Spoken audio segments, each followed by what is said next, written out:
Okay, so before we get into this video, I want to just make sure everybody knows that it's sponsored by Mychicwigs.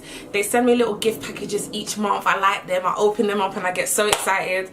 Yes, and they sent me this full lace wig, and it was dyed by Melissa J23, so it did come as like a 1B slightly jet black, and she dyed it to this color. But if you're looking for something affordable, yeah, I feel like for one, they're very affordable. Second of all, the actual texture of the hair and the way this wig takes to dye and blonde so quickly. I'm going to put all Melissa Jade's information down below as well, so that you can purchase, or you can go and hit her up if you need to do any kind of color or custom colors.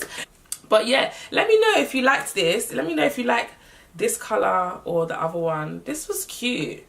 This was a cute little fun video, and I did it in such a quick time. If you like this video, give it a thumbs up. Remember, you and only you are important, and you should deserve to be treated like a princess and a queen. Let the church say amen. Let the church say amen.